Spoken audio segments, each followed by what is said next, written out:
I'm joined by Tyler Baker with Goodbye June. God, 2018-ish. We were headlining. We were doing a headline show in Indianapolis, and it was our show, our crowd, everything. We get a call about a week before from this no-name band anybody's heard of, Greta Van Fleet. He's like, "Hey, can we jump on this show? It would route perfect, and we'd actually like to meet we'd like to meet everybody, and we think it'd be a really great show." The band Greta Van Fleet, we had kind of heard of them. I think Highway Tune had just kind of came out, so it kind of came on our radar. And I was like, "Oh yeah, the Highway Tune band." I was like, "Okay." And he's like, "Yeah, they want to play a show with you guys, but here's the catch: they want to close, like they want to close the night." And I was like, "Man, that's weird." I'm like, who's got the balls to call another band and say, "Hey, we want to jump on your show," which is totally fine. But it's like, "Hey, why don't you let us close?" So we booked the show, and this is one of my favorite show lineups of all time. Bad Flower opened that night. Greta Van Fleet was in the middle, and then we closed the night. And I will never forget during sound check. And, well, I didn't realize how young they were. They come bebopping in. They're like 17. They're like 17, I think, or 18. You know, at that time, they do sound check, and I'm like, "Oh, yeah, these guys are good. Like these guys are real good." West Tennessee or Southern Indiana, I'm riding through. Ooh, I'm riding through. Yeah, I'm going through. There was something that I came across that I thought that was... I don't think I've ever heard of a job like it. I think you know what I'm going to say. Uh-oh. I mean, the line that came up: "Used to mow graveyards for my." I did, man.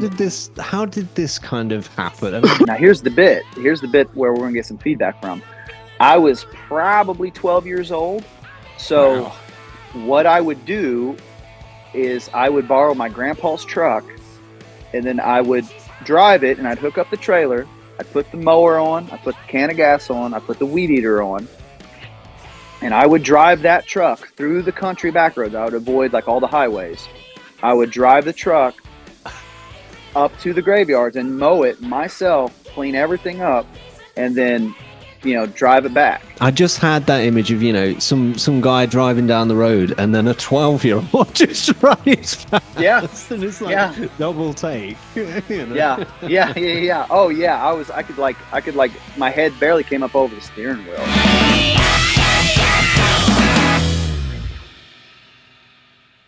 Hello. Hey Ryan, how you doing, buddy? I'm doing well. Are you? I'm very good, dude. Just out here. It's a beautiful day in Nashville. So it looks good. It looks nice out there. Yeah. How are you doing? I'm doing great, thank you. I appreciate your time. Thanks for sending the album. I know it's always a bit nerve-wracking when you're sending things over that's not come out. And what's funny, it's like this time is a little it's like the next level of anxiety when I send it out, because this, for the first time in my whole life, I actually own this record. So right. It's a little, before it's like, oh, the label owns it, so if they leak it, that's their problem or whatever, No, not this time, my man. So please don't leak it, okay? Please. You're in safe hands. So I'm here with Tyler of Goodbye June. Thank you very much for joining me. Yeah, happy to be here, Ryan, man. Thanks for having me on. The thing that I always like to do is, I like to kind of look back at those early years of a musician. So what's that thing that kind of made you go, this is what I want to do? Did you have like a moment? For me, I was really I grew up learning how to play kind of the 90s, or late 90s, early 2000s. Metal, new metal, drop D, riffing on the guitar kind of music, right? And I'd never thought I wanted to be a musician. It was kind of a hobby, and I was in a cover band with a couple buddies, and we're playing like Stone Temple Pilots and Creed tunes and like that kind of thing, that kind of era of music. And I went to school. I went to college after high school, and there was a blues bar, and I had never been there, and one of my buddies invited me to go with him because he was a guitar player too. Said, "Hey, will you meet me at the Players Pub?" Mm-hmm. And on Tuesday nights they had open mic night, so anybody could go up, and that changed my life. That moment when I walked into like a divey, gritty blues club, and they had a sign-in sheet, and they had about 60 musicians there, and people were just randomly getting put together and playing blues music together. It was wonderful. It was like my whole mindset changed on what I wanted to do and what I thought. I mean, I always thought classic rock was cool. Like, I grew up with ZZ Top and Creed's Clearwater Revival, but I hadn't quite embraced the blues in my heart. And that moment shifted everything. I started learning all the blues tunes I could. I was like calling my cousins, being like, "Dude, you guys won't believe this. Like, this whole thing that we missed. It's called the blues," Mm-hmm. And so that, to me, that was a very pivotal moment. And ever since then, it changed my thoughts on music. What I thought was cool. So, yeah. I feel that, growing up, everybody has like that first band that's like, this is kind of my band. Did you have one in particular for you that kind of really struck a chord with you? Or was there a few? Was there? I'll give you the Journey. Okay, my earliest memories, the earliest memories of a band. The first band I thought was cool was ZZ Top. That was, we were driving in Dad's truck, and LaGrange came on, and I was like, "Dad, who's this?" And he's like, "Oh, they're a band from Texas called ZZ Top. They're awesome. They're one of my favorites." And I'm like, "Turn it up." And so that was a very pivotal moment. And then I think I don't even remember. It was when it was one of the early Kings of Leon records. My cousins grew up with those guys, and they brought a CD. I was down visiting my cousin Brandon. I would go visit him in the summers, and we would go to church together. And it was like after church, he's like, "Dude, you got to listen to this CD." And we put on Aha Shake Heartbreak. And that was another moment where I was like, "Oh man, I didn't even know this was possible," because it was like, that was the era where like Nickelback was on the radio, and that style of rock was very popular. And I was like, "Man, I didn't even know a new band could do this or sound like this." So I think both of those moments were very pivotal for me. Because that was my first embracing classic rock. And then at a very formative time for me, my cousin introduced me to Aha Shake Heartbreak. And I was like, "Oh, okay, this is good music that kind of follows the same rules as my heroes followed, my 60s and 70s classic rock bands. Like, this band is kind of following the same school of thought, I guess." So that really put us on me and the band. I keep saying me. I mean, I know Landon and Brandon, they're writers in the band and contribute equally as well. So I think as a unit, that record pushed us all down a way where it's like, hey, it's okay to have raw guitars. It's okay to have simple production, guitar left, guitar right, drums, bass, center. Like, it's okay to do that. And because nothing sounded like that on the radio at the time. No, I have to agree. Of course, last time I spoke with Landon, and we were discussing See Where the Night Goes, which of course came out a couple of years ago and was kind of very well received. And it's the album that kind of made me aware of you guys. Yeah. So kind of from your perspective, what was that kind of album and that period like for you? Because I mean, it felt to me, I mean, I don't know whether it's just kind of over here in the UK or something, but it felt to me that was kind of a bit of a moment for you where a lot of people were made aware of you. Yeah. I would agree with that. I mean, that record, the UK, I mean, it went number one in the UK for a minute. Like, it was a great record for us. That moment was like pretty eye-opening because I don't know, you believe in your art and you believe in yourself as a musician and a songwriter, and you're always trying to get better. You're trying to be a craftsman, you're trying to craft great art. And See Where the Night Goes and how it was received over in the UK was one of the first moments. I mean, we've had good moments in the past with our other records, but this one was like the first significant accolades, like a number one in the UK. That's pretty rad, especially for a bunch of simple dudes from Tennessee. That's pretty rad. So I think that gave us a lot of confidence, and it affirmed what we were doing, where we were going, our songwriting chops. Like, did we have a message that people cared about? Do people care about I don't know, lifestyle or whatever that we're promoting? I guess we're not really promoting it, we just live it. But it seemed like the UK, it really translated to you folks over there. And it did well. It did well in a lot of countries, but UK really kind of grasped onto it and said, "Hey, good job, guys. Give us more." Yeah. Exactly. I mean, speaking of more, obviously you have the new album on the way, Deep in Trouble, which comes out at the end of June, 28th of June. Tonally, I felt that it's got a bit of a different flavor. There's more of that acoustic feel in there in some songs. Was there a particular mindset that you guys went in from the beginning of, we kind of want to go in this direction? No. When, like, how Goodbye June puts together records is like day one, step one is we all decide together, hey, we're going to write a new record.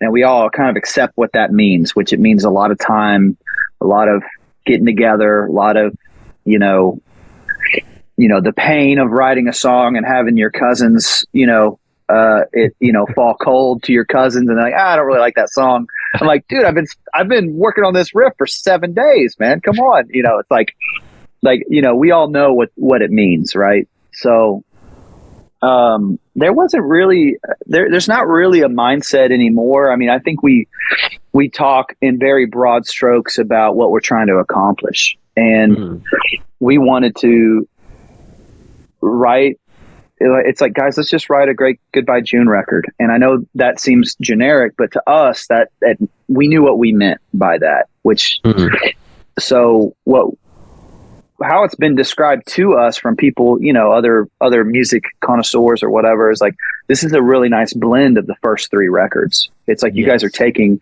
elements from the first 3 records and you're inserting your current skill set and like songwriting chops into that palette.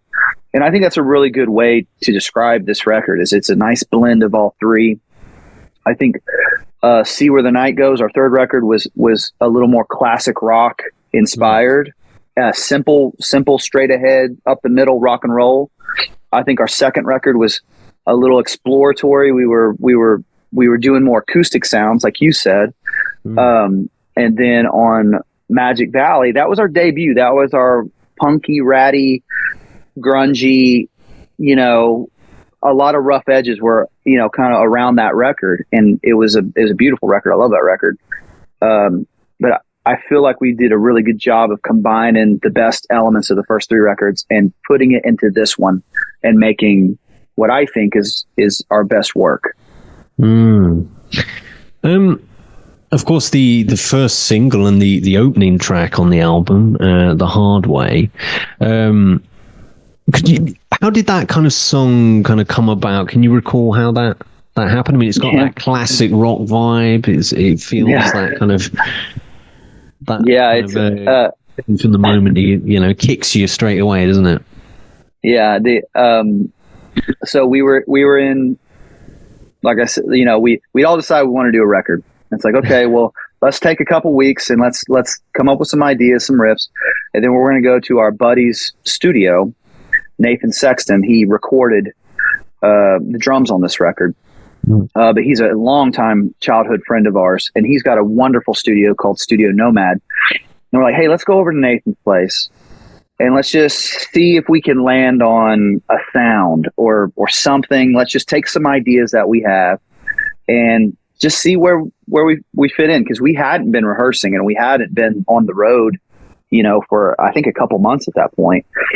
So anytime you take that long off the road, every time you kind of pick up the guitar and plug it into an amp with the band, it's like, you know, you kind of, maybe there's a different feel or there's a different nuance to everything, you know? So it's like, so we wanted to go to Nathan's studio and we all get in, we, you know, plug in, we're all ready, just kind of jamming, making sounds. And then it's that pivotal moment that is critical to any record. Somebody goes, okay, who's got something, you know? And it was that moment, and Landon's like, check this out. And he kind of started tapping on the piano, you know, and he started humming. He's like, I don't know what's happening with this. He's like, I got this idea. And he goes, I went left, should have went right, on the hard way. Na na na na na na. I learned the hard way. You know, like he just tapping, like percussive, like letting us know what kind of beat he wanted. And dude, it was like I immediately started going, the riff that you hear, like dun dun dun dun dun like that little that little thumpy thing.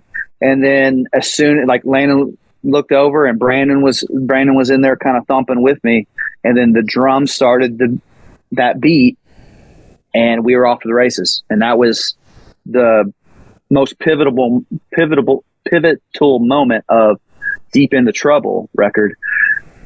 And this, we wrote, you know, it's one of those great songs. It's like where you write it in like 7 minutes, you know, it just, everything came and everything happened and everything felt right. All the choices we were making. I mean, we spent a couple hours massaging that song, but it was we put that song together very quickly, and that set the tempo for the whole record. Some kind of personal favorites of mine are Pile of Bones and Heart Still in It. You know, I feel that kind of showcases that other side, what we mentioned there, you know, a bit of that, more of that acoustic feel that we heard prior. In particular, Heart Still in It, what was kind of the meaning behind that? You know, I felt that there was a lot of, that was more of a kind of a personal song, perhaps. Yeah, it was like, I was on my back porch, and we had just gotten off a tour with a Texas band called Shane Smith and the Saints, and he's a wonderful songwriter, and he's a wonderful voice, just a beautiful person. But I came off that tour, and I was sitting on the back porch, and the sun was shining, and that song came to me in, like I said, like a couple minutes.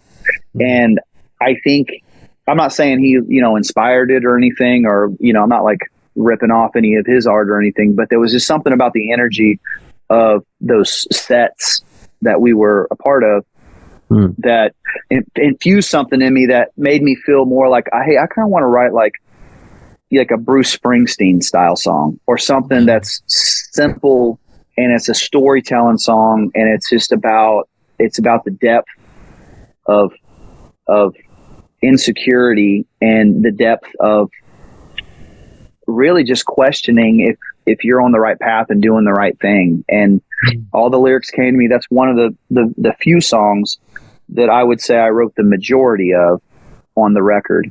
And it was one of those magical moments where the stars align and you just write a song, and that doesn't happen very often. So when it does happen, you got to kind of treat it real precious, and you got to document it, and you got to, but anyway, so flash forward months later, you know, we're in the studio, and we're deep in the record, cutting the record. We're probably song 7 or 8. And I think at that time we only had 10 songs that we were going to cut. It was going to be a 10-song album. And I was like, I had showed the guys the song maybe like a month prior to going to the studio, and everybody was like, yeah, that's great. Let's look at it. And then we never really had time to look at it again, or we kind of all forgot about it, to be honest. And then that morning, for whatever reason, I was like, this wouldn't be hard to cut like the way I want to cut it, which is very simple. I was like, this could take like a day in the studio to do right. I was like, I had that thought, and I was like, okay, I'm going to sit down and show the guys and see if they bite. And I was just like, in the morning in the studio, we'd come in every morning at like 8 a.m., have our coffee, and we'd sit down with acoustics and notepads and kind of go through the music that we were going to record that day. And I said, hey guys, I want to show you guys something. I was like, I know I've showed you this before, but I really think this song has something to it. Like, let's just take another look at it. And if we don't want to do it, that's fine. But I was like, just let me play it for you. And so I played it for them. And they're like, yeah, I think we should cut that. I think we should do it. And then they're like, hey, show the rest of the guys. So I showed the engineers and Nathan and Blake, the guys who were playing bass and drums on this record. Everybody kind of sat down, and I played and sang it for them. And which is a rare moment. I don't like singing. I don't like singing in front of anybody. It's like very scary to me. So I was like, you got to imagine, it's like I was performing at like, Carnegie Hall or something, man. I was like, my heart was pounding. I was like, okay, Tyler, this is a good song. You got to do it. Stay tough. Like, don't wimp out. So, yeah, played it. And then everybody was like, yeah, let's do it. That's a great song. And then as we started cutting it, we all really realized that it was special. Like it was something, and the way Landon was singing it and the way Landon was, delivering it took the song to a whole new level. I think that, I always try and root around and, through the internet and find something either unusual or interesting about an artist or a band. So there was something that I came across that I thought that was, I don't think I've ever heard of a job like it. I think you know what I'm going to say. Uh-oh. I mean, the line that came up, used to mow graveyards. For my how did this kind of happen? I mean, people, buddy, people are going to freak out and probably have a lot of opinions about this, but I'll preface this: it was a different time in the 90s. Back in Southern Indiana, okay? Different time. So everybody, don't project your values, your personal current values on this. No, man, my grandpa mowed graveyards, and he would, in an act of kindness, but also trying to teach me work ethic and responsibility. Right. He gave me the contracts for like, I think 4 graveyards up at one point. Now here's the bit where we're gonna get some feedback from. I was probably 12 years old. So wow. What I would do is I would borrow my grandpa's truck, and then I would drive it, and I'd hook up the trailer. I'd put the mower on, I put the can of gas on, I put the weed eater on, and I would drive that truck through the country back roads. I would avoid like all the highways. I would drive the truck up to the graveyards and mow it myself, clean everything up, and then, drive it back. And my grandpa always told me, he said, Tyler, if you get pulled over by a cop, just give him my number and I'll talk to him. Like it was gonna, like he could fix it, which he probably could fix it, because my grandpa was well respected in the area, but he was just a hardworking, nice guy. I mean, people just knew him from the kindness he showed him. So, grandpa was like, Pap, I called him Pap. Pap was like pretty confident he could talk me out of any significant, police encounters. But yeah, it's a wild story. Looking back on it, I'm like, there's no way I would let a child do that. But I was like, what if I got hurt up there? What if my foot stepped in, I stepped into the lawnmower or something? Like you just didn't think like that. And, so yeah, I did that, man. And it was really good money for a kid. It was like, I would pay my grandpa a little cut for letting me use all his equipment, trucks and stuff, which he didn't even charge me half the time. but I was making probably in the summer, I was probably making about $400-500 cash a week. Which is like great for like a 12-year-old. Oh my God, I was a millionaire. Yeah. I was like, I bought any video game I wanted. I bought a Paul Reed Smith guitar. So all of you, I still have it hanging up on my wall. It's the first guitar I bought with my own money. And it's a bright green with, the birds going down the neck. Like, I bought a 4-wheeler. I bought my first car. I was like, dude, like I bought, when I was, I did that from 12 years old till about 18 years old. So yeah, man, it was wild times, but I love it. No, I mean, it was just interesting because I just had that image of, some guy driving down the road and then a 12-year-old just runs fast. Yeah. And it's like double take. Yeah. Oh yeah. I could my head barely came up over the steering wheel, and it was like, but what's funny, and all the time I did it, the 6 years, 7 years, I mowed graveyards. I never had any problems.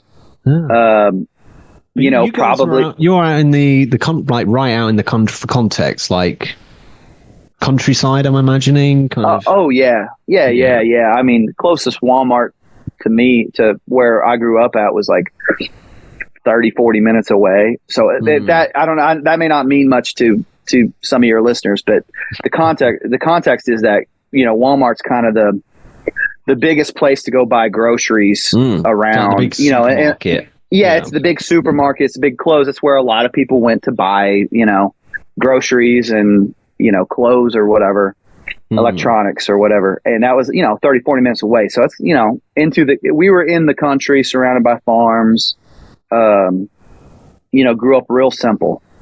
Going back to music, is there? Yeah, please. Please. Is there a particular favorite for you off the record? Maybe something that you're looking forward to playing live, or is that kind of like picking your favorite kid? A little bit, but I mean, I think probably all three of us, me, Landon, and Brandon would have different picks. But my personal one, I'm really looking forward to see, go off live, is Waller in the Mud, which is track 6, which is, best way I can describe it, it's kind of like Southern thrash metal. It's the best thing I can come up with. It's very, the drums are super intense and fun, and it makes me feel like I'm really hoping the crowd, and us will get pretty wild on that song. So I'm really looking forward to doing that. I think another one is your favorite, Pile of Bones. I think that one is going to be a really special moment that could grow into a 10-minute jam. That song has enough breadth and air in it to where, we could really jam that out for a while. And I think everybody really like it. So. Yeah, I mean that's something I always love about, do you guys like to kind of do that live? Do you like to kind of extend songs, have a bit of a jam? I mean, I feel that's one of the great things about live music, that you can hear something that maybe you're never going to hear again. It's kind of that moment, isn't it? Yeah, I think so, and I think we dabble in it, but historically a lot of our career has been supporting other artists. We have had some headline shows, but I think as we do more and more headlining shows with this record, we think this record is going to be kind of the record that takes us from a support band, which will still support artists, but we think we'll get more headlining opportunities too. And so as you get more and more comfortable and develop your art, like in that context of being a headlining artist, I think making really magical musical moments is really important. So I know we have a preface on that. We've been talking about, this is, exclusive news to anybody. We've never said anything. We've been considering making a 12-minute medley of Secrets in the Sunset, and then another song we have called Danger in the Morning. That was on our very, very first EP. That the song rips. We just haven't played it live in a long time. And then those two songs, and then like Pile of Bones, and doing this sweeping, 15-minute kind of musical journey where we kind of interconnect the songs, because they have a lot of motifs that go together. They have a lot of musical themes that would sound really cool, kind of overlapping and complementing each other. So anyway, so our head is there where what you're saying, like, hey, let's make a special musical experience. A question I always like to finish on, I ask every guest. It's a bit of a hypothetical one. If you could tour with one band from the past and one from the present, who would they be? So you've got the keys to the car there. Keys to yeah. Well, okay, one band from the past. Oh my God. Okay. Shoot, what are we trying to accomplish here? We're trying to make me happy. We're trying to make what I want. This is my moment. Yeah. Oh my God. I mean, I would probably, just for sake of, dude, I'd probably tour with Rolling Stones, like circa Sympathy of the Devil era, Exile on Main Street era, somewhere in there. I would support those guys. That would be wild to see the complete pandemonium that band caused in America and even in the world. Current bands, man, we've toured with some really great current bands. We toured with Greta Van Fleet, and we've toured with Whiskey Myers. Those two, I personally think those two bands are going to be Hall of Fame rock and roll bands. Hey, I don't know. I'd love to tour with, we're buddies with, Dirty Honey. Like, we've never done a really big proper tour with those guys. Like, I would love to tour with them. I think that would be a ton of fun. We got some other buddies of ours, Bad Flower. They're this great hard rock kind of emo slanted band. Those guys are incredible. We'd love to tour with them. Yeah, man. Sorry, that's kind of a roundabout answer. No, I'm going for it, man. Greta Van Fleet are one of those bands, aren't they? They keep coming up. They're one of them that people keep mentioning. They make me sick because they're so young and so talented. I'm just like, yeah. No, that's people. Dude, it's wild. I'll tell you a story. We were on. I don't know. I want to say 2018-ish. We were headlining. We were doing a headline show in Indianapolis, and it was our show, our crowd, everything. We get a call about a week before from this no-name band anybody's heard of, Greta Van Fleet, and they said, "Hey, can we?" It was like their manager was talking to our manager. He's like, "Hey, can we jump on this show? It would route perfect, and we'd actually like to meet. We'd like to meet everybody, and we think it'd be a really great show." And so our manager calls up and says, "Hey, the band Greta Van Fleet," and we had kind of heard of them. I think Highway Tune had just kind of came out, so it kind of came on our radar. And I was like, "Oh yeah, the Highway Tune band." I was like, "Okay." And he's like, "Yeah, they want to play a show with you guys, but here's the catch: they want to close, like they want to close the night." And I was like, "Man, that's weird." I'm like, Who's got the balls to call another band and say, "Hey, we want to jump on your show," which is totally fine. But it's like, "Hey, why don't you let us close?" And it was like, we were like, we had no idea who these, we had no idea, right? First real communication. Yeah. And we said, "Hey, here's the deal. They can direct support for us, but we want to close the night. It's our show, give us a break." And they're like, "Okay, cool." So we booked the show, and this is one of my favorite show lineups of all time. Bad Flower opened that night. Greta Van Fleet was in the middle, and then we closed the night.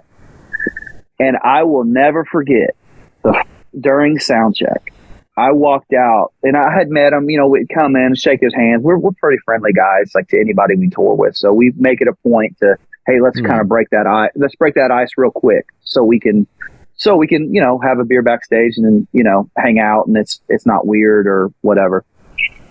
And well, I didn't realize how young they were. They come bebopping in. They're like 17. They're like 17, I think, or 18, you know, at that time. And I was like, whoa, okay, all right. You know, at that time I was in my like early 20s. So not too far apart, but, you know, enough age gap to where I was, you know, drinking beer and they legally couldn't. And I was like, they do sound check, and I'm like, oh, yeah, these guys are good.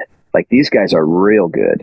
So, you know, and then ever since then, really, to that moment, we became friends. And I methem. Jake lives, you know, about a mile from me, here on the east side. We get together every now and then, but we keep up with them.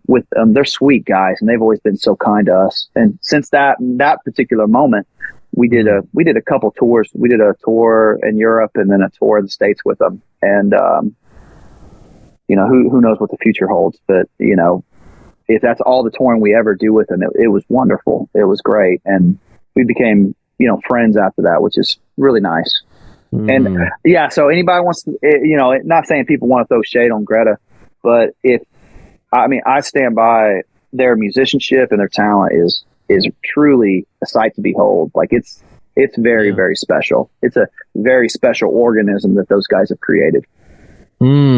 It's an unusual thing. I haven't seen a band get that big that fast. Not in my lifetime.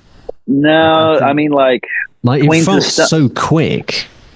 Yeah, Queens of Stone Age, Kings of Leon, Cage the Elephant, like maybe even the Killers. Like, those are like the kind of bands that had that meteoric rise. Just I thought those days were over, but it's like, here comes Greta. I know, right? Yeah. Hey, man.